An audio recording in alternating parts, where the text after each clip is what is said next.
స్తోత్రం. మహాగణుడ మహోన్నతుడ మా సర్వాధికారి నీకు వందనాలు స్తోత్రములయ్యా. ఉదయకాల సమయండి సాయంకాల సమయం వరకు మమ్మల్ని ఇటు రీతిగా మమ్మల్ని ఏర్పడిచేసిన దేవా నీకు వందనాలు స్తోత్రములయ్యా. ఎక్కడైతే ఇద్దరు ముగ్గురు నా నామాన్ని స్తుతించబడతారో వారి మధ్యన ఉంటాను వాగ్దానం చేసిన దేవా. మా మధ్యన ఉన్నారని నేను నమ్ముచున్నాను దేవా నీకు వందనాలు స్తోత్రములయ్యా. ఆత్మ లేని వాడు నా వాడు కదన్నవయ్యా. నీ పరిశుద్ధాత్మతో మమ్మల్ని అభిషేకించండి దేవా నీకు వందనాలు స్తోత్రములయ్యా. నీ దాసుల ద్వారా మీరే మాట్లాడండి ప్రభు. ఇన్న వాక్యం మర్చిపోకుండా మా హృదయమైన పలక మీద రాసుకునేటట్టు జ్ఞానం మాకు దయచేయండి ప్రభా. నీ పరిశుద్ధ గ్రంథాన్ని నుంచి ఏదైతే వివరిస్తారో ఆ మర్మాలు మాతో మీరే మాట్లాడండి ప్రభా. నీకు వందనాలు స్తోత్రములయ్యా. ఈ గ్రూప్ లో ఉన్న ఈ జూమ్ యాప్ లో ఉన్న ప్రతి ఒక్క బిడ్డని దీవించండి, ఆశీర్వదించండి, బలపరచండి దేవా. నీకు వందనాలు స్తోత్రములయ్యా. మమ్మల్ని ముట్టండి, స్వస్థపరచండి. ఒట్టు కొండల వల్ల మేము ఉన్నామయ్యా. మమ్మల్ని నిండు కొండల వల్ల నీ పరిశుద్ధ ఆత్మతో మమ్మల్ని అభిషేకించండి దేవా. నీకు వందనాలు స్తోత్రములయ్యా. భూషణం గారిని జ్ఞాపకం చేసుకోండి ప్రభా. ఆ కుమారుని ఇంకా నీ సేవల బలంగా వాడుకోండి. ఇచ్చిన భార్య బిడ్డలు జ్ఞాపకం చేసుకోండి ప్రభా. ఆ కుమారుడి ద్వారా మేము ఇంకా ఆత్మలు ఇంకా నీళ్ళు ఫలించేటట్టు మాకు జ్ఞానం దయచేయండి ప్రభా. దీవించండి, ఆశీర్వదించండి. గ్రూప్ లో ఉన్న ప్రతి ఒక్కబడి జ్ఞాపకం చేసుకోండి. ప్రతి ఒక్కరిని దీవించి ఆశీర్వదించి బలపరచమని ఆశీర్వదించమని ఇంకా ఇంకా అనేక మర్మాలు నీ పరిశుద్ధ గ్రంథాన్ని తెలుసుకునే జ్ఞానం మాకు దయచేయమని ఈ గ్రూప్ లో ఉన్న ప్రతి ఒక్కబడిని జ్ఞాపకం చేసుకోమని యేసునామములో అడుగుచున్నా తండ్రి. ఆది నుంచి అంత వరకు కూడా ప్రారంభ ప్రార్థన నుంచి ఆఖరు ప్రార్థన వరకు కూడా నీ దయా నీ కృప మా మీద ఉంచమని దీవించి ఆశీర్వదించమని యేసునామములో అడుగుచున్నా తండ్రి. ఆమేన్. అందరికీ ప్రైజ్లాడండి. ప్రైజ్లాడమ్మా. ప్రార్థన చేసినటువంటి సహోదరి శాంతికి హృదయపూర్వక తల్లి. దేవుని మహాకృపను బట్టి మరొక మారు మనంతా కూడా ఒక బైబిల్ స్టడీకి ఏకమవడానికి దేవుని సన్నిధిలో దేవుడిచ్చినటువంటి గొప్ప భాగ్యానికి దేవునికి మహిమ ఘనత ప్రభావం కలిగినట్లుగా మంచి సమయంలో మనం ముందుకు కొనసాగదాము.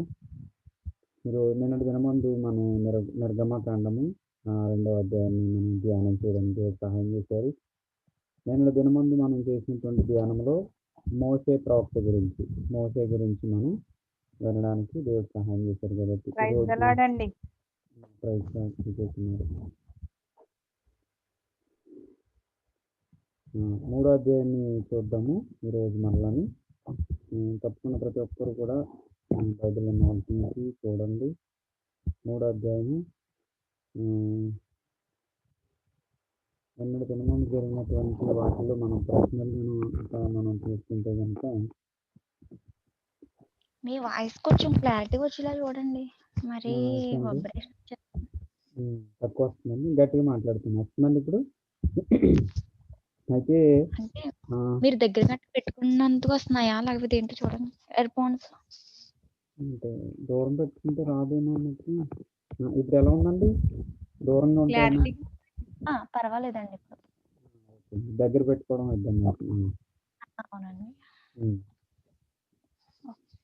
సరే అండి. అయితే నిన్న మొన్న 1-2 అధ్యాయాలు ఇంచుమించుగా మనం వాయిస్ ఓపెన్ చేసి వాయిస్ ఓపెన్ చేయండి బాగా గట్టిగా. ఇంకా గట్టిగా మాట్లాడమంటున్నారు.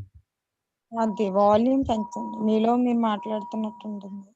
ఓకే ఓకే, గట్టిగా మాట్లాడుతాను. సరే, అయితే నిన్నటి దినమందు మనం మోషే ప్రవక్త గురించి చూసుకోవడం జరిగింది కాబట్టి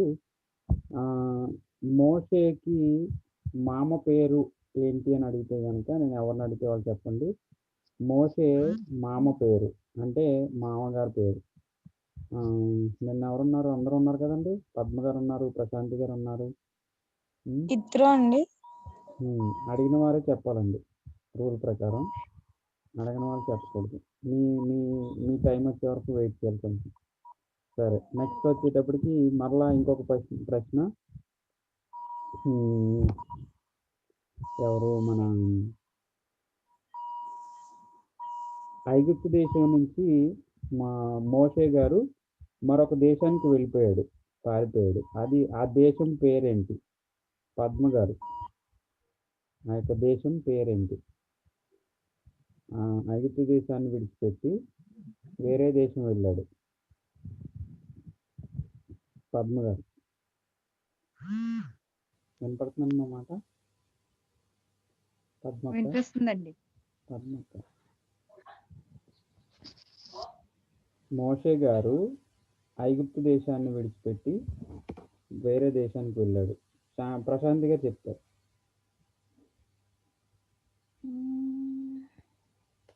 మోషే ఐగుప్తు దేశాన్ని విడిచిపెట్టి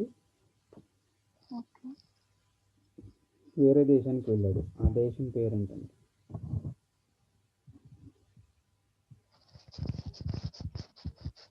తర్వాత విజయ్ కుమార్ చెప్తారు. మిద్యాను అండి. మిద్యాను 16వ వచనం చూడండి అమ్మా ప్రశాంత్ గారు. మిద్యాను 15 ఉందండి.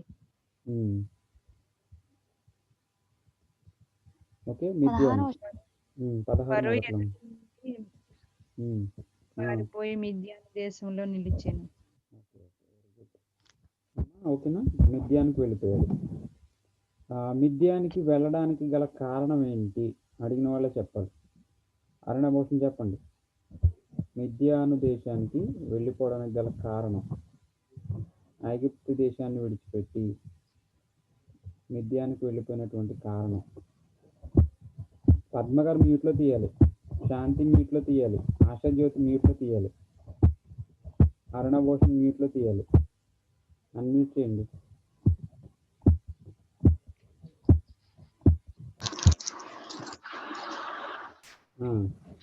పద్మగారు చెప్తారు.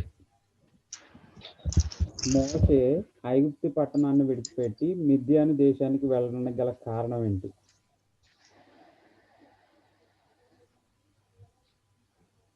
ఏం చేసి అక్కడికి వెళ్ళిపోయాడు, పారిపోయాడు? నేను ఇంట్రడక్షన్లో విన్నాము. Question pass. అమ్మా చెప్పండి.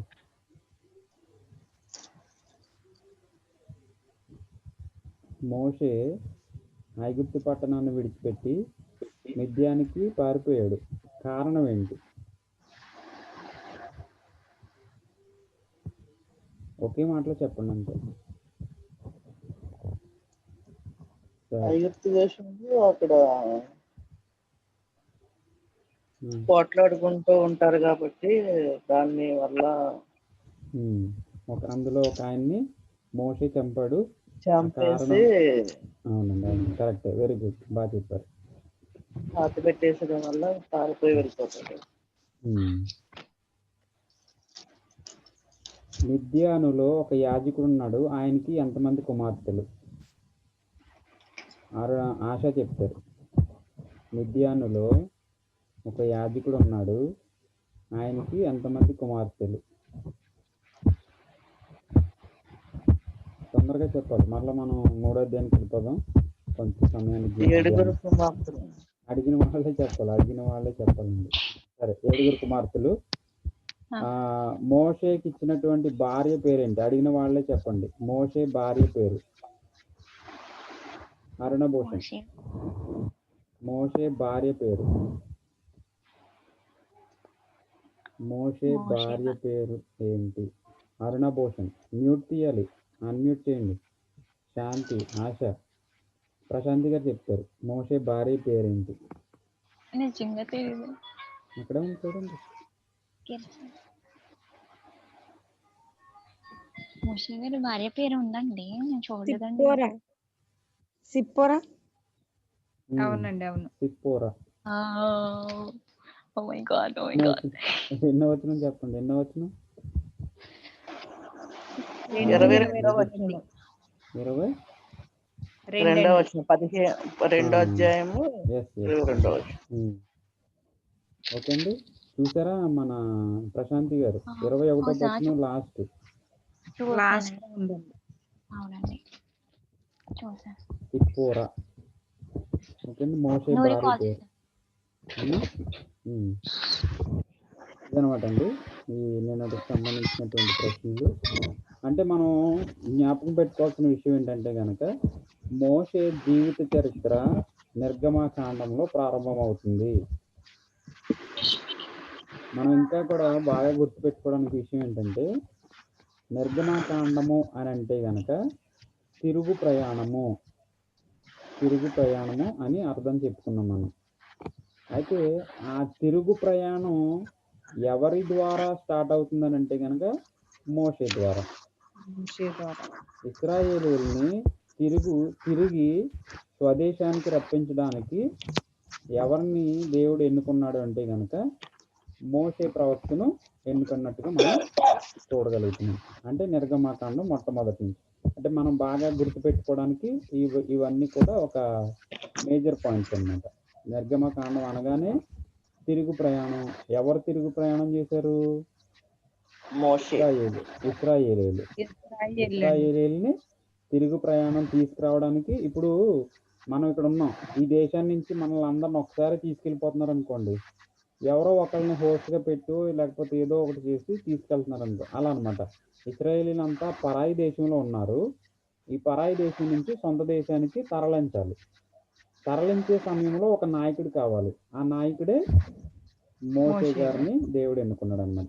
ఇది బాగా గుర్తుపెట్టుకోవడానికి. సో ఈ 1వ అధ్యాయం నుంచి మోషే జీవిత చరిత్ర. మనం ఎంతమంది దైవజనులు మనం ప్రసంగాలు విన్నా కానీ మోషే అలా చేశాడు, మోషే ఇలా చేశాడు, మోషే ఇశ్రాయేలు నడిపించాడు, మోషే కర్రతో బండను కొట్టాడు, లేకపోతే 2 సముద్రాన్ని 2 పాయలుగా చేశాడు. ప్రతి మాటకు ముందు మనం మోషే పేరుని ఎక్కువ వింటూ ఉంటాం. సో ఆ మోషే ఎవరు, ఆ మోషే ఎక్కడ ప్రారంభమయ్యాడు, ఆ మోషే ఎలా వచ్చాడు, దేవుడు అతన్ని ఎలా వాడుకున్నాడు అనే విషయాలన్నీ కూడా మనకి ఈ యొక్క నిర్గమకాండంలో మొట్టమొదటి నుంచి స్టార్ట్ అవుతాయి. ఇప్పుడు డైరెక్ట్ దేవుడే మాట్లాడాడు. ఒక పొదలోని మిద్యాను దేశంలో ఆయన ఒక గొర్రెలు కాస్తున్న సమయంలో ఒక పొద ఉంది. ఆ పొదలో ఒక అగ్ని మండుతున్న సమయంలో అక్కడికి వెళ్ళి చూసినప్పుడు ఆ పొదలో నుంచి ఒక స్వరము ఆయనకి వినపడినట్టుగా మనం చూడగలం. సో విన్నప్పుడు ఆ స్వరం విని దేవుని మాటను అంగీకరించి దేవునితో సంభాషిస్తున్నట్టు మనం చూస్తున్నాం. సరే, 3వ అధ్యాయాన్ని ఎవరు వివరిస్తారు? ఎవరికి అవకాశం ఉంది? 3వ అధ్యాయము రాత్రి ప్రశాంతి గారు, ముందు రాత్రి ఏమో విజయ్ కుమార్ వివరించారు. ఈరోజు 3వ అధ్యాయము 11 వరకు అయిందండి, రాత్ర 10 వరకు లేదమ్మా, లాస్ట్ వరకు అయిపోయింది. 25 వరకు అయిపోయింది. ఇప్పుడు 3వ అధ్యాయం 10 వచనాలు చెప్పారండి ప్రశాంతి గారు. ఓకే 11 నుంచి చెప్పాలండి. పద్మ గారు చెప్తారు. అవకాశం ఉందమ్మా పద్మ గారు? లేదా? ఓకే లైట్ ఆఫ్ చేసాను. ఓకే మీరు వినండి. అదే ఏకీభవించండి సార్. మన హెప్సిబా గారు మాకు అవకాశం లేదండి. ఓకే సరే, ప్రశాంతి గారు నేను ట్రై చేస్తానండి. ప్రశాంతి గారు చెప్పండి. తప్పులేనంటే చెప్పండి మళ్ళీ మీరు. అమ్మా తప్పులేనంటే చెప్పండి. లేదు, వచ్చినప్పుడు అవకాశం పాసిబుల్గా ఉంటే కనుక చెప్పండి. ఇప్పుడు పద్మ గారికి అక్కడ లైట్ ఆఫ్ ఉంది, మన హెచ్బా గారికి వీలు లేదు. అలా ఇబ్బంది అందుకని నాకు అవకాశం ఉందని మీరు చెప్పండి.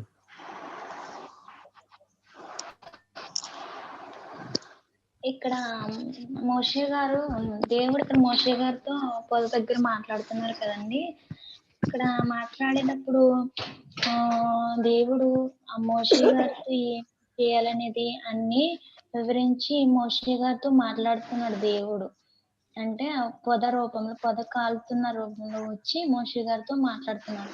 ఇక్కడ నేను ఎక్కడ ఆఫ్ చేశానంటే 10వ వచనంలో ఆపాను కదండి.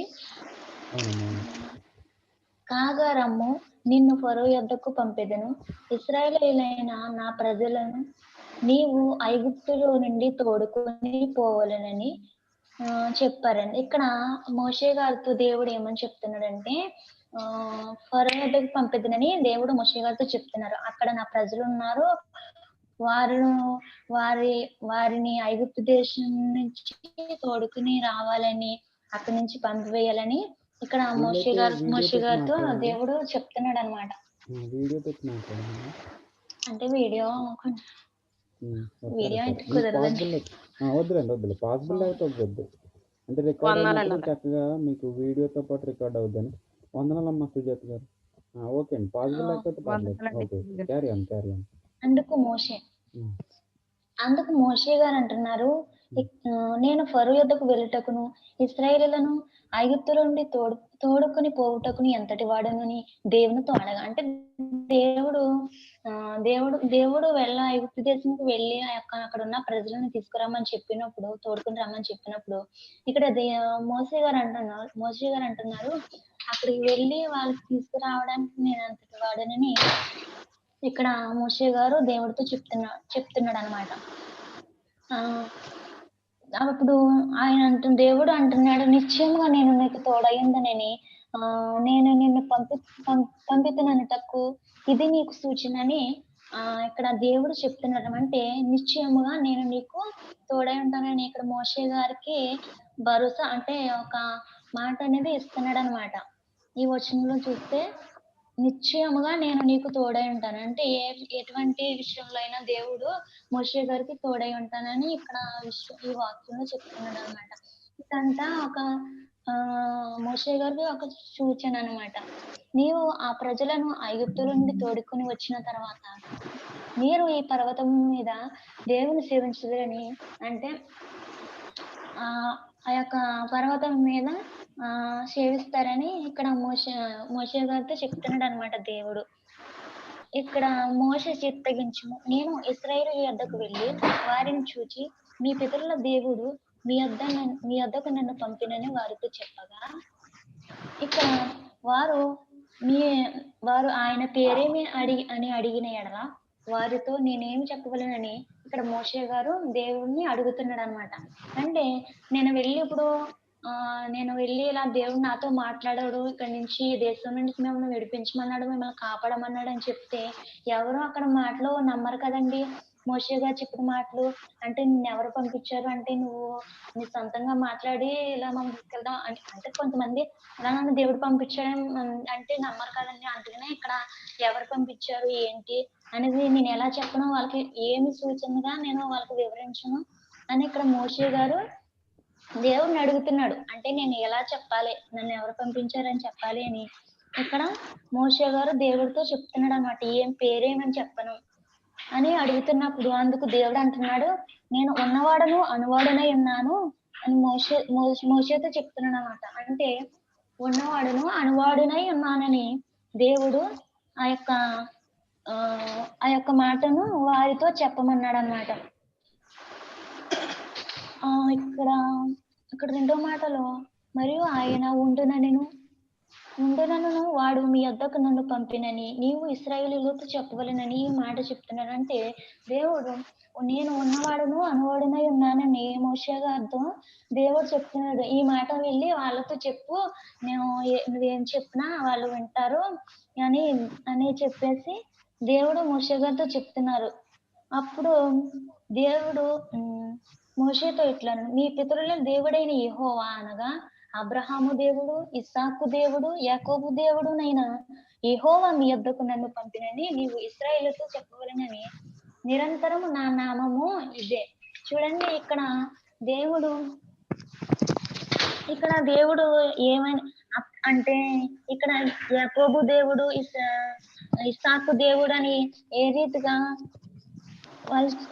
ఆయన చెప్తున్నాడు, యాకోబు దేవుడనని, ఇస్సాకు దేవుడని, అబ్రహాము దేవుడనని, ఇక్కడ అదే కాక యెహోవా మీ యొద్దకు నన్ను పంపినని నీవు ఇశ్రాయేలుతో చెప్పవలని, అంతేగాక నిరంతరము నా నామము ఇదే అని దేవుడు, అంటే నామము అంటే ఇంకా నిరంతరము అంటే ఇంకా ఆయన యొక్క నామము అంటే ఇక్కడ యెహోవా దేవుడు అంటే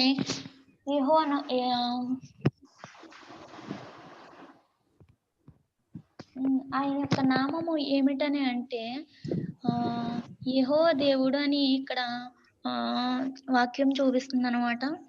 యెహోవా నామం అంటే ఇంకా దేవుడు, తండ్రి అయిన దేవుడు మాట్లాడుతున్న రీతిగా ఇక వాక్యం చెప్తుంది అనమాట.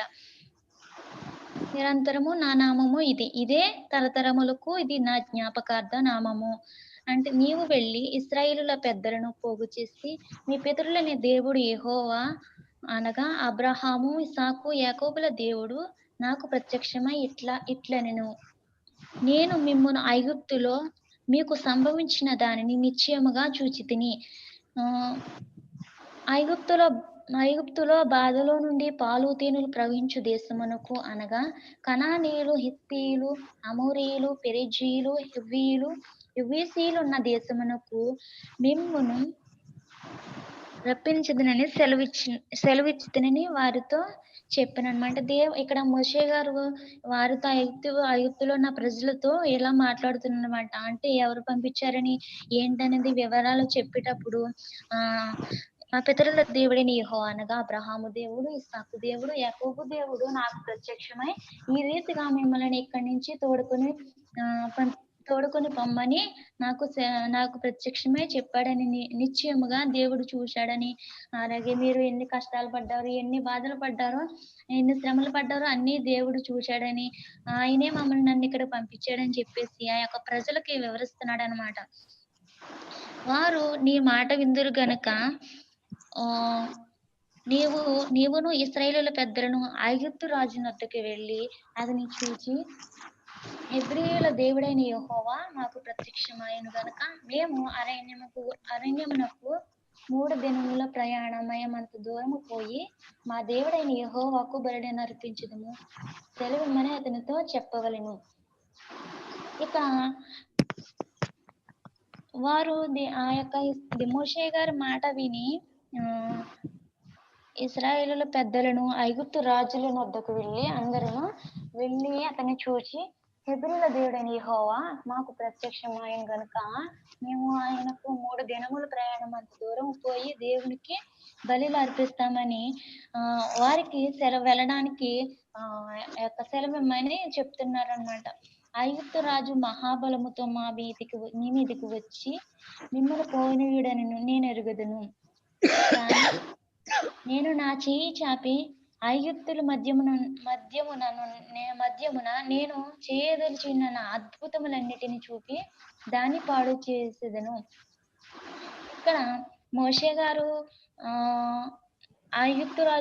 ఐగుప్తు రాజు మహాబలముతో వారి మీదకి వచ్చినప్పుడు పోనీడంటే ఎలాగ పంపించడని తనకి తెలుసు. మోషే గారికి ఐగుప్తు రాజు పంపించడానికి తెలుసు. అంటే ఫరో రాజు కదా, మోషే గారు చెప్పిన మాటలు విండు అంటే తన ఏం చెప్పినా వాళ్ళని అక్కడి నుంచి పంపించాడు కదా. అయినా కానీ ఇక్కడ మోషే గారు ఏం చేస్తానంటున్నాడంటే, కానీ నా చేయి చాపి ఐగుప్తు మధ్యమున నేను చేయదలిచిన నా అద్భుత కార్యములన్నింటినీ చూపి దాన్ని పాడు చేస్తాను. అంటే ఆ యొక్క వెళ్ళడానికి ఏమేమి చేయాలో అటువంటి ప్రయత్నాలన్నీ చేసి అక్కడి నుంచి పంపిస్తానని అక్కడ మోషే గారు ప్రజలతో చెప్తున్నాడు అనమాట. మరియు నేను ఈ జనుల ఎడల ఐగుప్తీయులకు కటాక్షము కలుగజేస్తును గనుక మీరు వెళ్ళినప్పుడు వట్టి చేతులతో వెళ్ళరు. ప్రతి స్త్రీయు తన పొరుగు దానిని తన ఇంట నుండి దానిని వెండి నగలను, బంగారులను, వస్త్రములను ఇమ్మని అడిగి తీసుకుని మీరు వాటిని మీ కుమారులకు మీ కుమార్తెలకు ధరింపజేసి ఐగుప్తులను దోచుకొందరను. ఇక్కడ మోషే గారు అనేక ప్రయత్నాలు చేస్తారంట. అంటే ఆ దేశం నుంచి విడిపించడానికి అనేకమైన ప్రయత్నాలు చేస్తా ఉన్నప్పుడు ఆ యొక్క దేశాన్ని విడిచి వెళ్ళేటప్పుడు ఇక్కడ ఏమని దేవుడు ప్రత్యక్షపరిచాడంటే, ఆ దేశం నుంచి వెళ్ళటమే కాకుండా ఆ దేశంలో ఉన్న బంగారమును, ఆ యొక్క వెండిని, అనేకమైన వస్త్రములు ఇమ్మని అడిగి మరీ తీసుకొని, ఇవన్నీ మావి అని సొంతంగా ధైర్యంగా అడిగి మరీ తీసుకొని ఆ దేశం నుంచి వెళ్ళడానికి ఆ యొక్క దేవుడు ఆ రీతిగా మోషే గారు అటువంటి అద్భుతమైన కార్యములు జరిగించి ఆ యొక్క దేశం నుంచి విడిపిస్తాడని ఈ వాక్యంలో సెలవిస్తుంది. మరి ఇంతవరకైతే నాకు కొంచెం తెలిసింది. మరి అక్కడి నుంచి 4వ అధ్యాయం కంటిన్యూ చేయమంటారా? లేకపోతే ఇక్కడ వరకు చాలండి, టైం అయిపోతుంది. సో దేవుని మహాకృప బట్టి చాలా చక్కగా వివరించినటువంటి సహోదరు ప్రశాంతి గారికి మనందరి తరఫున హృదయపూర్వకమైనటువంటి వందనాలు తెలియజేస్తున్నాం. మనం ఆయా ప్లేస్లో ఉన్నాం కాబట్టి ఒకవేళ చప్పట్లు కొట్టి అప్రిషియేట్ చేసినా వినపడవు, లేకపోతే కనపడవు. కాబట్టి మనస్ఫూర్తిగా అప్రిషియేట్ చేస్తూ చిన్న ఇంట్రడక్షన్ ఇచ్చి నేను ప్రార్థనలోకి వెళ్ళిపోదాం. మనము అయితే ఇక్కడ మనం కనుక చూస్తే కనుక ఈరోజు 11:10 నుంచి ఎక్స్ప్లెయిన్ చేసిన విధానంలో మోషే ప్రవక్త మోషే ఒక సామాన్యమైన వ్యక్తిగానే ఉన్నాడు. నార్మల్గా మీలాంటి మాలాంటి మనలాంటి ఒక మనిషిగానే ఉన్నాడు. అయితే అట్లాంటి ఒక వ్యక్తిని దేవుడు ఎన్నుకుంటున్నాడు. ఇక్కడ దేవుడు ఏర్పాటు చేసుకున్నాడు. ఎందుకంటే అతని పుట్టుకలోనే ఒక ప్రత్యేకం ఉంది. పుట్టాడు, 2 సంవత్సరాల పిల్లల్ని చంపేస్తుంటే ఆయన్ని మాత్రం తల్లి కాపాడి ఒక పెట్టెలో పెట్టి ఒక నదిలో ఉంచినప్పుడు ఆ యొక్క దేశపు రాణి వచ్చి తీసుకెళ్లి పెంచడం జరిగింది. ఓకే, పుట్టుకలో ఒక ప్రత్యేకత. యేసుక్రీస్తు పుట్టుకలో కూడా ఒక చాలా అదే ప్రత్యేకత ఉంటుంది. యేసుక్రీస్తు కాలంలో కూడా 2 సంవత్సరాల పిల్లల్ని చంపినప్పుడు ఆ విధంగానే వేరే పట్టణానికి వెళ్ళిపోయి తల దాచుకున్నట్టుగా మనం చూస్తాం. సరే, రేపు దేవుని చిత్తం అయితే మనం మత్తయి సువార్త ప్రారంభించడం కాబట్టి మనం అందులోకి వెళ్దాం. అయితే నేను ఈ విషయాలు అయిన తర్వాత మళ్ళీ నేను రేపు ఎగ్జామ్ కొరకు కూడా చెప్తాను. అయితే ఆ ఎగ్జామ్కి మన సహోదరి ఇండోనేషియా నుంచి పద్మ గారు ఆ యొక్క ఎగ్జామ్కి హోస్ట్గా పనిచేయబోతున్నారు. సహోదరికి నేను ఈ విషయాన్ని కూడా తెలియజేస్తూ రేపు మీకు ఉదయం వీలైనప్పుడు ఒక మొదటి 2 అధ్యాయాలు చదవమనేసి మీరు మెసేజ్ పెట్టండి. నేను మీకు సజెస్ట్ చేస్తాను ఎలా చేయాలనేది, మీరు ఫాలో చేయగలిగాను. సో ఇక్కడ ఉన్నటువంటి విషయాలు ఏంటంటే కనుక ఇప్పుడు ఫరో దగ్గర నుంచి పారిపోయి వచ్చేసాడు పరాయి దేశానికి, మిద్యాను దేశానికి. ఇప్పుడు ఇక్కడికి వచ్చిన తర్వాత వివాహం చేసుకున్నాడు, గొర్రెలను మేపుతున్నాడు, మాంగారు దగ్గర ఉన్నాడు. అయితే ఇక్కడ ఉన్నటువంటి ఈ వ్యక్తిని మరలా దేవుడు ఇదిగో పలానా ఫరో దగ్గరికి నువ్వు వెళ్ళాలి. చూస్తున్నారా, అక్కడి నుంచే పారిపోయి వచ్చేసాడు. అయితే దేవుడు మరలా అక్కడికి పంపించబోతున్నాడు. పంపించే ముందు అక్కడికి వెళ్ళి ఏం చేయాలి, ఎలా మాట్లాడాలి, పని ఏంటి, తిరిగి పంపించడానికి గల కారణం ఏంటి, ఇలాంటి విషయాలన్నీ కూడా దేవుడు ప్రత్యక్షంగా ఆయనతో ఒక స్వరం ద్వారా, దూత ద్వారా ఆయనే మాట్లాడు. ఇప్పుడు ఏమి కనపట్లేదు, ఆయనే మాట్లాడుతున్నట్టుగా మనం చూడగలుగుతున్నాం. చూడండి, దేవుడైన యెహోవా మాకు ప్రత్యక్షమాయను. ప్రత్యక్షంగా అక్కడ దేవుడు ఆయనతో మాట్లాడుతున్నాడు. ఏమనంటే ఆ జనాంగాన్ని, సొంత జనాంగాన్ని స్వదేశంలోకి తిరిగి తీసుకురావాలనే మాటలు. సో ఇప్పుడు మనం చూస్తే కనుక ఇప్పుడు మనం వాక్యం నేర్చుకుంటున్నాము. అటు రీతిలోనే అదే విధంగా ఒక్కొక్కరు ఒక్కొక్క రకమైన బాధ్యత తీసుకొని మనం ఇప్పుడు గ్రూప్ని కానీ లేకపోతే సహవాసాన్ని కానీ నడిపించడానికి ఇష్టపడుతున్నాం. సో నడిపించేటప్పుడు ఒక సలహాలు కానీ, నడిపించేటప్పుడు ఎలా నడిపించాలి, ఎలా మాట్లాడాలి, ఎలా డీల్ చేయాలి, ఎదుటి వాళ్ళని ఆకర్షించడానికి లేకపోతే క్రీస్తులో వారిని నడపడానికి మనం ఏ విధంగా మాట్లాడాలి, ఇట్లాంటి మాటలు ట్రైనప్ ఎలా అవుతున్నామో ఇక్కడ సేమ్ మనలాంటి ఒక సామాన్యమైనటువంటి వ్యక్తిని దేవుడు ఎన్నుకొని ఆ యొక్క ఇశ్రాయేలీ ప్రజలను వెనక్కి తీసుకురావడానికి దేవుడు మాట్లాడుతున్నటువంటి మాటలుగా మనం చూస్తున్నాం ఇక్కడ. అయితే మోషే ఏమంటున్నాడంటే, నేను అక్కడికి వెళ్ళినా వాళ్ళు నా మాట వినరు, ఫరో అసలే నా మాట వినడు, ఇట్లా చెప్పుకొస్తున్నాడు. ఇప్పుడు మనమైనా కూడా చాలా కారణాలు చెప్పుకొస్తాం. ఏదైనా చెప్పామంటే వెంటనే అయ్యో ఇలా చేస్తే వాళ్ళు వింటారో లేదో, ఒకవేళ పంపిస్తే కాదంటారేమో, ఇలాగా చాలా విషయాలు. అంటే నేను ఎందుకు కంపేర్ చేస్తున్నానంటే కనుక సేమ్ ఆయన ఇప్పుడు ఏలియా గురించి ఒక మాట ఉంటుంది అనమాట. ఏలియా మనలాంటి ఒక మనుష్యుడే, కానీ ఆయన ఏం చేశాడంటే వర్షాన్ని కురిపించాడు. లేకపోతే అక్కడ బయలుదేవతలతో ఉన్నటువంటి ఆ డిబేట్లో ఆయనే నగ్గాడు, ఆయనే విజయం సాధించాడు. కానీ మనలాంటి మనుషుడే. నీకు ఆవగింజంత విశ్వాసం ఉంటే కనుక ఇక్కడ ఉన్న కొండను అటు పొమ్మంటే పోతుందని యేసుక్రీస్తు ఒక మంచి మాట చెప్తారు. సో మనం ఏమంటున్నామంటే కనుక దేవుడు నిన్నైనా నన్నైనా మనందరినీ ఏర్పరుచుకుని ఒక ఆత్మీయమైన జీవితంలో నడిపిస్తున్నప్పుడు ఆయన ఏర్పాటే ఇది అని మనం గ్రహించగలగాలి. మొట్టమొదట ఆయన ఏర్పాటుని మనం గ్రహించి, ఎందుకంటే ఎంతో మందికి లేని ధన్యత, ఎంతో మందికి ఇలాంటి పరిస్థితులు లేనప్పుడు అక్కడ మోషే కాదు, మోషే లాంటి వాళ్ళు ఎంతో మంది ఉన్నారు. మోషే అన్నయ్య ఉన్నాడు, అహరోను. మనం ముందు అధ్యాయంలో చూస్తాం. మోషే అన్నయ్య అహరోను ఉంటాడు. కానీ మోషే అన్నయ్య కాదని మోషేకే ఈ బాధ్యతను అప్పగిస్తాడు. మోషే ఏమంటాడంటే, బాబోయ్ దేవుడా, నాకేమో నచ్చుతుంది, నా వల్ల కాదు, నేను నడిపించలేను అంటాడు. అయితే సరే నువ్వేం చేస్తావంటే మీ అన్నయ్య నువ్వు సహకారిగా తీసుకో, కానీ నువ్వే మాత్రం హోస్ట్గా ఉండాలి, నువ్వే నడిపించేవాడిగా ఉండాలి అని అక్కడ తెలియజేయడం జరుగుతుంది. సో ఈ విషయాలన్నీ ముందు కాలంలో చూద్దాం. ఈ రోజు ఇంట్రడక్షన్ అయితే మాత్రం ఈ రోజు జరిగిన వచనాలు మరలా అదే దేశానికి వెళ్ళమంటున్నాడు. ఆ దేశానికి వెళ్ళి ఏం చెయ్యాలో ఇక్కడ చెప్పడం జరిగింది. దేవుని నామానికి మహిమ కలుగును గాక. చక్కని రీతిలో ఈ రోజు కూడా 3వ అధ్యాయాన్ని పూర్తి చేసుకోవడం దేవుడు సహాయం చేశారు కాబట్టి మంచి సమయంలో ప్రార్థన చేసుకుందాం. అమ్మ పద్మ అక్క, పద్మక్క గారు మీకు వినిపిస్తుంది కదా నా మాట అండి? వినిపిస్తుంది. రేపు మీరు ఏం చేస్తారంటే, నేను ఉదయం లేచిన వెంటనే నేను ఆ ఫోటో పెట్టేసి నేను విషయం చెప్తాను. రేపు దేవుని చిత్తం అయితే నేను ఫోటో పెట్టిన తర్వాత మీరు 1వ అధ్యాయము, అంటే నేను ఇంట్రడక్షన్ ఏంటంటే మీరు హోస్ట్గా మీరు ఉంటున్నారు, ప్రతిరోజు మీరే పెడతారు అనే విషయాన్ని నేను చెప్పేసి మిమ్మల్ని పరిచయం చేసేసి నేను ఫోటో పెట్టేస్తాను. ఆ తర్వాత నుంచి మీరు రేపు 1, 2 అధ్యాయాలు చదవమని పెట్టండి. ఎల్లుండ మీరు రేపు ఉదయం ఏ టైంకి అయితే పెట్టారో ఎల్లుండి అదే టయానికి, అంటే 24 గంటల సమయం ఇచ్చి ఎల్లుండి అదే టయానికి ఎగ్జామ్ పేపర్ ఇద్దాం. ఎగ్జామ్ పేపర్ పంపిద్దరు కానీ మీరే గ్రూప్లో పంపించిన మీకు పర్సనల్గా, లేకపోతే నాకు పంపించినా మీకు పంపించినా పర్సనల్గా ఆన్సర్ షీట్లు వస్తాయి, ఆన్సర్లు పంపించాలి, గ్రూప్లో పెట్టద్దు. ఈ విషయాలన్నీ నేను ఉదయం చెప్తాను. అయితే పర్సనల్గా వస్తాయి. పర్సనల్గా వచ్చిన తర్వాత అప్పుడు ఆ పేపర్ని దిద్ది, లేకపోతే ఎన్ని తప్పులు వచ్చినాయి, లేకపోతే రైట్ ఆన్సర్ పేపర్ మనం గ్రూప్లో పెట్టేస్తాం. వాళ్ళు ఇచ్చేసిన తర్వాత వాళ్ళ క్వశ్చన్ పేపర్ మనం పంపించేసిన ఆన్సర్లు రాసేసిన తర్వాత అప్పుడు వాళ్ళే చూసుకుంటారు ఎన్ని మార్కులు వచ్చినాయి. మనం కూడా ఒక మాట చెప్తాం, 10 మార్కులకి ఎన్ని మార్కులు వచ్చినాయి అనే మాట. సో ఇది ప్రతిరోజు కంటిన్యూ అవుతుంది. ఇంకా దేవుని చిత్తం అయితే కనుక ఒకవేళ రాణి గారు పెట్టే క్వశ్చన్ పేపర్ ఆగుతుంది ఈ కొన్ని రోజులు, ఈ మత్తయి సువార్త అయ్యే వరకు.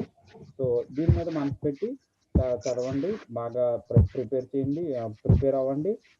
తప్పకుండా బహుమతి అనేది మాత్రం ఎవరో స్వదేశంలో ఉన్నటువంటి కుటుంబం దగ్గరికి చేరుతుంది, ఫస్ట్, సెకండ్, థర్డ్. తప్పకుండా అందులో ఒక గ్రిప్ సంపాదించడానికి, వాక్యాన్ని పట్టుకోవడానికి ప్రయత్నం చేయండి ప్రతి ఒక్కరు కూడా. దేవుని నామానికి మహిమ. ఈ మంచి సమయంలో విజయ్ కుమారి ప్రార్థన చేస్తారు. అన్ని విషయాలను బట్టి ఆశాజ్యోతి ఆరోగ్యము, తర్వాత అరుణభూషణ్ ఎగ్జామ్స్ ఫిబ్రవరి నెలలో, ఇంకా మిగిలిన మీకు తెలిసిన ప్రార్థన అవసరం బట్టి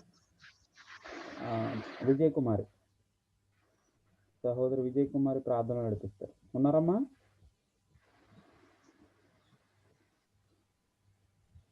విజయ్ కుమార్ ఉన్నారా? ఓకేనండి. 5 నిమిషాల టైం ఉంది. సో క్లుప్తంగా ప్రార్థించండి. ఓకేనండి. ప్రార్థన. సకల ఆశీర్వాదం కాణబుద్ధమైన మా ప్రియ పరలోక తండ్రి, నీ ఘనమైన శ్రేష్టమైన నామానికి లెక్కలేని స్తుతులు స్తోత్రాలు నా ప్రభువా. ఇంతవరకు కూడా నా ప్రభువా నాయన నిర్మాకాండంలో నా ప్రభువా మోషే గారి గురించి నా ప్రభువా నాయన వివరించుకోవడానికి, కొన్ని విషయాలు తెలుసుకోవడానికి నైనా మాకు ఇచ్చిన గొప్ప ధన్యతను బట్టి నీ కృతజ్ఞతాస్తుతులు చెల్లించుకుంటున్నాం నా ప్రభువా. స్తోత్రము తండ్రి. గ్రూప్ లో ఉన్న బిడ్డలందరినీ దీవించండి నా ప్రభువా. రాలేని బిడ్డలని నా ప్రభ క్షమించి నా ప్రభ రేపటి దినానికి సిద్ధపాటు కలిగి మనసు మాకు అందరికి దయచేయండి నా ప్రభ. నీకు వందనాలు స్తోత్రము నా ప్రభువా. అలాగే నాయన నా ప్రభ సహోదరి నా ప్రభ అరుణక్కను బట్టి అడుగుచున్నానయ్యా. ఆ బిడ్డ నా ప్రభ నాయన స్తోత్రము తండ్రి, ఎగ్జామ్స్ కి ప్రిపేర్ అవుతుండగా నా ప్రభ తెలివిని దయచేయండి, జ్ఞానము దయచేయండి నా ప్రభ. నీ కృప అనుగ్రహించిన ఆయన మంచి జ్ఞానమునిచ్చి నా ప్రభ బిడ్డ నా ప్రభ ఏ ఎగ్జామ్స్ కి అయితే నా ప్రభ ప్రిపేర్ అవుతుందో నా ప్రభ అనేకమైన మర్మాలు తెలుసుకున్నటకు నా ప్రభ నైనా జ్ఞానము దయచేయండి నా ప్రభ. నైనా నీ కృపతో నింపి నా ప్రభ మంచి మార్కులతో పాస్ అయిన ప్రభ ఏ విజయాన్ని అయితే సాధించాలని కోరుకుంటుందో నా ప్రభ సహాయం దయచేయండి, నీ కృప చూపించమని అడుగుచున్నాను. స్తోత్రము తండ్రి. ఇచ్చిన నాయన భర్త గారిని దీవించండి, ఇచ్చిన బిడ్డల్ని నా ప్రభ తింటివారిని పుట్టింటివారిని దీవించి నా ప్రభ ఇంకా నా ప్రభ నీ కృపలో నాయన అనేకమైన నా ప్రభ నాయన కొత్త పాటలు పాడడానికి సహాయం దయచేయండి, నీకు వందనాలు.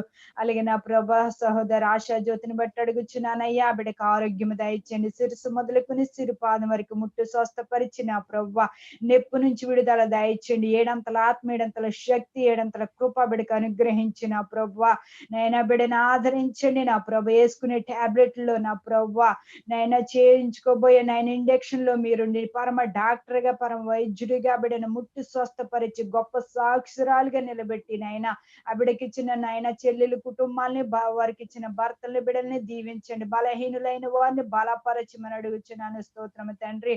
అలాగే నా ప్రభ రేపటి దినము నుంచి నా ప్రభ కొత్త నిబంధనలో నా ప్రభ మత్తయి సువార్తలో నాయన నా ప్రభా అనేకమైన నా ప్రభా నా ప్రభా వివరించుకోవడానికి, నా ప్రభా ఎగ్జామ్స్ కి ప్రిపేర్ అవ్వడానికి నాయన, ఇంకా తెలియని మర్మాలు తెలుసుకొనడానికి నాయన మాకందరికి కూడా సహాయం దయచేయండి. నాయన గ్రూప్ లో ఉన్న ప్రతి ఒక్కరు కూడా నా ప్రభా నాయన సిద్ధపాటు కలిగే మనసుని దయచేయండి. నా ప్రభా స్తోత్రం. లోతైన మర్మాలు తెలియపరచండి నా ప్రభా. ఈ భయంకరమైన దినాల్లో, ఉగ్రత దినాల్లో నా ప్రభ నీ సన్నిధిని దొంగిలించే వారిగా కాక నా ప్రభ ఎల్లప్పుడూ కూడా నా ప్రభ నీ నామములో నా ప్రభ నిన్ను హెచ్చించే మన బిడ్డలుగా మమ్మల్ని చేయండి. నా ప్రభ నీ నామాన్ని ఘనపరిచే వారిగా నాయన, నీ నామాన్ని స్తుతించే వారిగా మాకు అందరికి సహాయం దయచేయండి. నా ప్రభ స్తోత్రము నాయన. నువ్వు గొప్ప దేవుడు నా ప్రభ. లోకంలో ఉన్న వారి కంటే నువ్వు గొప్ప తండ్రి నా ప్రభ. గ్రూప్ లో ఉన్న ప్రతి కుటుంబాన్ని బట్టి అడుగుచున్నాను. స్తోత్రము తండ్రి. నీ వందనాలు. సుజాత గారిని, వారి కుటుంబాన్ని దీవించండి. ఎప్సిబా గారిని, వారి కుటుంబాన్ని అయ్యా. అలాగే నా ప్రభా స్తోత్రమ తండ్రి. ఆశా జ్యోతి గారిని బట్టి అడుగుచున్నానయ్యా. అలాగే నా ప్రభ భూషణం గారిని నా ప్రభా బిడికి జ్ఞానం బట్టి, తెలివిని బట్టి నా ప్రభ నీ కృతజ్ఞత ఆస్తులు చెల్లించుకుంటున్నాం నాయన.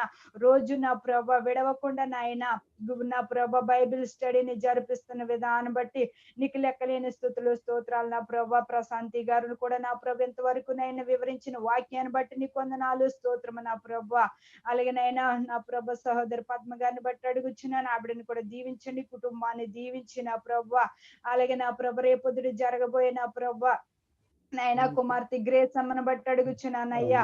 పుట్టినరోజు నా ప్రభా నైనా గడిచిన సంవత్సరం అంతా నీ కృపలో నీ కాపుదల బిడ్డని నడిపించినందుకు నీకు వందనాలు. నూతన సంవత్సరంలో అడుగు పెడుతుండగా నూతన దయాకిరీటం నా బిడ్డకి పెట్టి నా ప్రభ ఎదుగుదల దయచేసి నీ కాపుదల దయచేసి ఇచ్చిన నా ప్రభ కుటుంబాన్ని దీవించమని అడుగుచున్నాను. స్తోత్రము తండ్రి.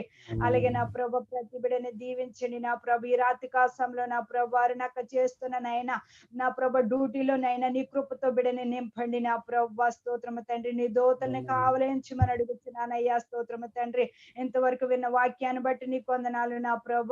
విని విడిచిపెట్టే వారిగా కాక వాక్యానుసారంగా నడుచుకునే భాగ్యం దయచేసి నా ప్రభ బిడ్డలందరినీ నా ప్రభ పేరు పేరు చెప్పిన దీవించి నా ప్రభ నీ కృపతో నింపిన ప్రభ. అలాగే నా చెల్లి శాంతిని బట్టి అడుగుచున్న నా బిడ్డను కూడా నైనా నీ జ్ఞానము దయచేసి నా ప్రభ లోతైన మర్మాలు తెలుసుకున్నట్టు సహాయం దయచేసి బైబిల్ చదివే జ్ఞానం ఆ బిడ్డకు దయచేయమని నా ప్రభ. నైనా ఇంతవరకు నీ కృపలో నడిపించింది దేవా స్తోత్రం. నేను ఇక ముందు కూడా నైనా నీ కృప నీ కాపుదల మా అందరికి దయచేస్తారని యేసు పరిశుద్ధ నామములో మీకు నువ్వు ఎంత బతిమాలు వేడుకుంటున్నాం మా పరమ తండ్రి. ఆమేన్ ఆమేన్ ఆమేన్. ప్రవేశ నామం సంపూర్ణ విజయం కలుగుగాక.